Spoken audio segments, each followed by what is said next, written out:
Assalamu alaikum. Welcome back to my YouTube channel. Today our topic is types of microorganisms based on oxygen requirement. यानी oxygen कौन से micro organisms को कितनी चाहिए इसकी base पे भी हमने माइक्रो ऑर्गेनिजम्स की डिवीजन कर दी है। फर्स्ट वन है हमारे पास obligate aerobes, second one obligate anaerobes, third one facultative anaerobes, fourth one aerotolerant anaerobes, fifth one microaerophiles. So basically oxygen requirement की बेस पे माइक्रो ऑर्गेनिजम्स कितनी तरह के हैं? 5 टाइप्स के। अच्छा, अब हम सबसे पहले बात करेंगे कि हमने इनको कल्चर कैसे किया। तो हमने ली थायोग्लाइकोलेट ट्यूब्स। ये ऐसी ट्यूब्स थी जिसमें हमने यूज़ किया थायोग्लाइकोलेट ब्रॉथ को एज ए कल्चर मीडिया। अच्छा, अब पहला स्टेप हमने क्या किया? ऑटोक्लेव किया थायोग्लाइकोलेट ट्यूब्स को।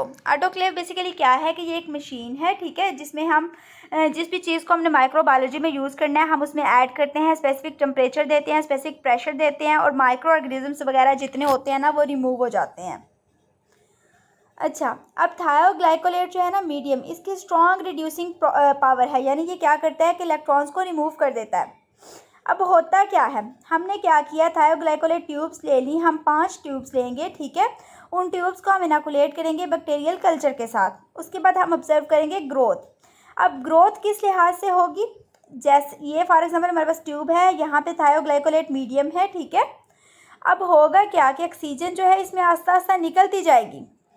अब हमने 5 ट्यूब्स ली ना, तो अब ऐसा हो सकता है कि हमारे पास डिफरेंट तरीके से ग्रोथ हो, क्योंकि हर माइक्रो ऑर्गेनिज्म जितना हो जो हमारे कल्चर में माइक्रो ऑर्गेनिजम्स हैं उनकी ऑक्सीजन रिक्वायरमेंट्स डिफरेंट हैं। अब जो बैक्टीरियल डेंसिटी है वो वहाँ पे इंक्रीज़ होगी जहाँ पे उस स्पेसिफिक बैक्टीरिया की ऑक्सीजन रिक्वायरमेंट्स जो हैं वो पूरी होंगी। तो देखते हैं हम इस बेस पे कि बैक्टीरिया जो हैं वो कितनी तरह के हैं। सबसे पहले हमारे पास है ट्यूब ए।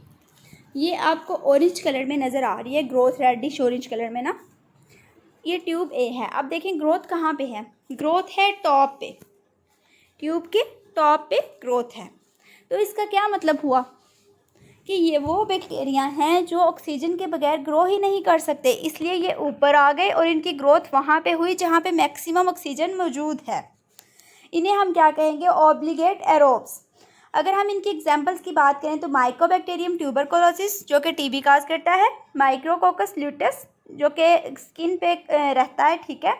इसके अलावा नाइजीरिया मेनिंजाइटिस, अच्छा ये जो है मेनिंजाइटिस काज करता है। इसके अलावा जो सेक्सुअली ट्रांसमिटेड डिजीज़ है गोनोरिया, उसके बैक्टीरिया भी जो हैं वो ऑब्लिगेट एरोब्स हैं। ऑब्लिगेट एरोब्स कौन से होते हैं? जो ऑक्सीजन की प्रेजेंस के बगैर ग्रो ही नहीं कर सकते, इसलिए उनकी ग्रोथ कहाँ पे हुई? टॉप ऑफ द ट्यूब में। अब ट्यूब बी है, अब यहाँ पे देखें ग्रोथ किधर है? At the bottom of the tube. अब ये टोटली उससे अपोजिट है। ऑब्लिगेट एरोब्स क्या थे? वो टॉप ऑफ द ट्यूब पे थे और उनको मैक्सिमम ऑक्सीजन चाहिए थी ग्रोथ के लिए, जबकि ऑब्लिगेट एनारोब्स क्या हैं? जिनको बिल्कुल भी ऑक्सीजन नहीं चाहिए और अगर ऑक्सीजन इनको मिलेगी तो ये मर जाएंगे, ठीक है। ये बिल्कुल top of the bottom of the tube में है जहाँ पे ऑक्सीजन जो है वो मौजूद नहीं है, क्योंकि ऑक्सीजन स्लोली ऊपर की तरफ डिफ्यूज़ कर रही है। ये हमने पहले भी बात की।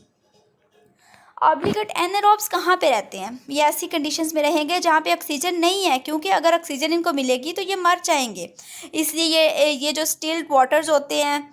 इसके अलावा डीप सेडिमेंट्स हैं सॉइल के, बॉटम है ओशन की, क्योंकि वहाँ पे ऑक्सीजन नहीं है। इसके अलावा एनारोबिक कंडीशंस इंटेस्टिनल ट्रैक में भी होती हैं, एनिमल्स में, ह्यूमंस में, इसलिए बहुत से बैक्टीरिया वहाँ पे भी रहते हैं। अब हम बात करेंगे ट्यूब सी की। ट्यूब सी को ज़रा ऑब्जर्व करें, ग्रोथ किधर है? बॉटम पे टॉप पे हैवी ग्रोथ है और थ्रू आउट द ट्यूब जो है वो ग्रोथ ऑब्जर्व की गई है। तो ये कौन से बैक्टीरिया होंगे? फैकल्टेटिव एनारोब्स, जो ऑक्सीजन की प्रेजेंस में तो ग्रो करते हैं, लेकिन अगर ऑक्सीजन नहीं होगी तो तब भी इनकी ग्रोथ होगी, यानी इनके लिए ऑक्सीजन इतनी ज़्यादा लाजमी नहीं है।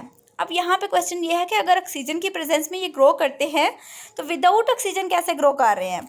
क्योंकि ये क्या करते हैं? फर्मेंटेशन कर लेते हैं या एनारोबिक रिस्पिरेशन कर लेते हैं। आपको पता है फर्मेंटेशन के लिए ऑक्सीजन नहीं चाहिए होती, ठीक हो गया।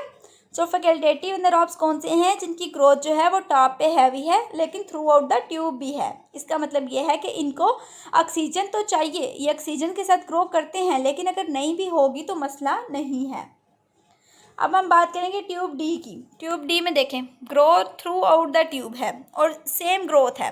ट्यूब सी में था ना कि टॉप पे हैवी ग्रोथ थी और जो थ्रू आउट द ट्यूब थी वो कम थी, लेकिन ये जो ट्यूब डी है इसमें आप देख लें कि ये through out the tube same growth है। तो इन्हें हमने क्या कहा, एरो टॉलरेंट एनारोब्स, यानी ये वो बैक्टीरिया हैं जिनको ऑक्सीजन के होने या ना होने से फ़र्क ही नहीं पड़ता, ये यूज़ ही नहीं करते ऑक्सीजन।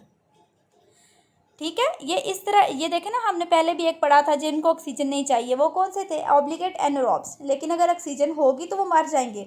लेकिन ऐसा इनके साथ नहीं है, एरो टॉलरेंट एनारोब्स के साथ ऐसा नहीं है, अगर ऑक्सीजन होगी भी तो ये उसको टॉलरेट कर लेंगे। ठीक है, इनको कोई फ़र्क नहीं पड़ता ऑक्सीजन मौजूद है या नहीं है, इन्होंने ग्रो करना ही करना है। उसके बाद देखेंगे है माइक्रो एरोफाइल्स, इनकी ग्रोथ कहाँ पे है, टॉप से थोड़ा सा नीचे।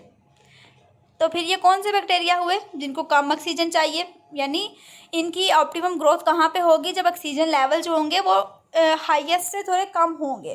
तो बेसिकली इनको कितना ऑक्सीजन लेवल चाहिए, 1 से 10%। ठीक है, अगर इतना ऑक्सीजन लेवल होगा तो ये बेस्ट ग्रो करेंगे। तो ये थे बेसिकली हमारे पास 5 टाइप के microorganisms on the basis of oxygen requirement. कौन कौन से, obligate aerobes, obligate anaerobes, facultative anaerobes, aerotolerant anaerobes and micro एरोफाइल्स।